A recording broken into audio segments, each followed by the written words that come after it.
Hi friends, ஆட்சிகள் மாறலாம், ஆனால் காட்சிகள் இன்னும் மாறவில்லை. ரீல்ஸ் ஆட்சியா ரியல் ஆட்சியா இதை பற்றி தான் இன்றைக்கி வீடியோவில் பார்க்க போகிறோம். அதாவது தாவேக்கு ஆட்சி அமைச்சு குறிப்பாக சொல்லணும்னா ஒரு 10-12 நாள் தான் ஆகுது. அதுக்குள்ளே அந்த ஆட்சியை பற்றி குறை சொல்கிறது நம்மளோட எண்ணம் கிடையாதுங்க.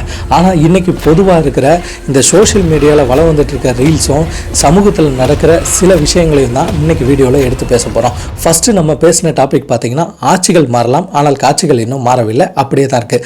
அதுக்கு என்ன அர்த்தம்னு பார்த்தீங்கன்னா, ராயபுரத்தில் ஒரு காவல்துறை அதிகாரியோட ஒரு இஷ்யூ தாங்க.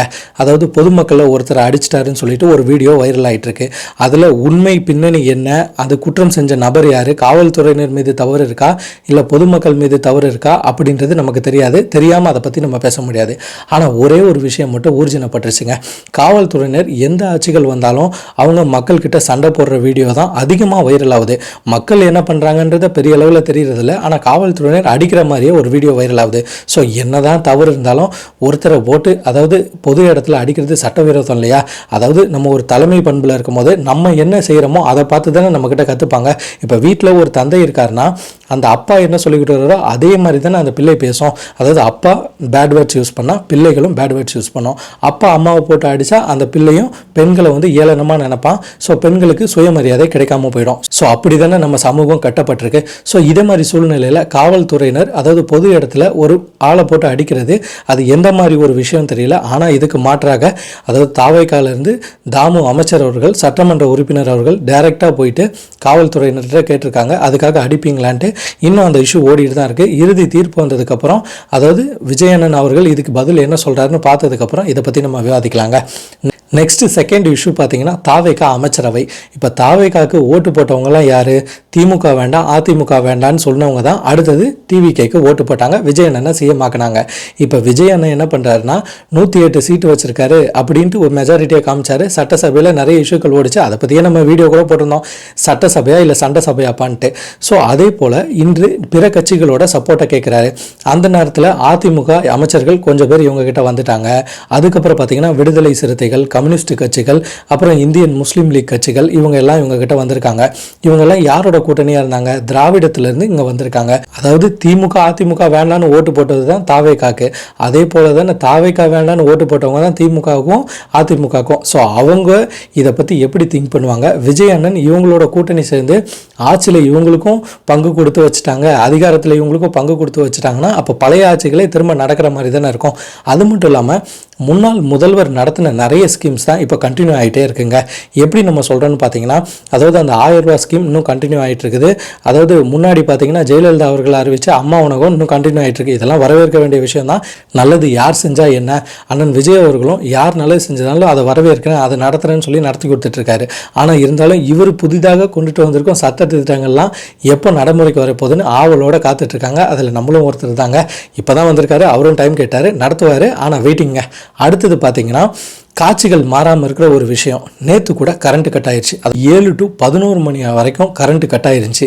ஆனால் ஆதர்வ் அர்ஜுனா அவர்கள் என்ன சொல்லியிருந்தாங்க, சட்டமன்ற உறுப்பினர் அமைச்சர் அவர்கள், கரண்ட் கட் ஆயிடுச்சுன்னா இந்த எண்ணுக்கு நீங்கள் புகாரை தெரிவிக்கலாம், எந்நேரமோ 24 ஹவர்ஸ் சேவைகளும் இருக்குது, எங்களுக்கு ஐடி டீம் ஒர்க் பண்ணிட்டு இருக்குன்னு சொல்லியிருந்தாரு. அது நம்ம சொல்லி தெரிய தேவையில்ல, நிறைய சோஷியல் மீடியாவில் வைரல் ஆகிட்டு இருந்துச்சு. ஆனால் இருந்தாலும் அந்த நம்பருக்கு நம்ம ஃபோன் பண்ணால் எந்த விதமான ரெஸ்பான்ஸும் கிடையாது. என்கேஜாக ஒரே ஒரு டோன் மட்டும்தான் இருந்துச்சு. இதுக்கு முன்னாடி ஆட்சியில் பார்த்தீங்கன்னா அந்த மாதிரி என்கேஜ் டோன் தான் வந்துச்சு.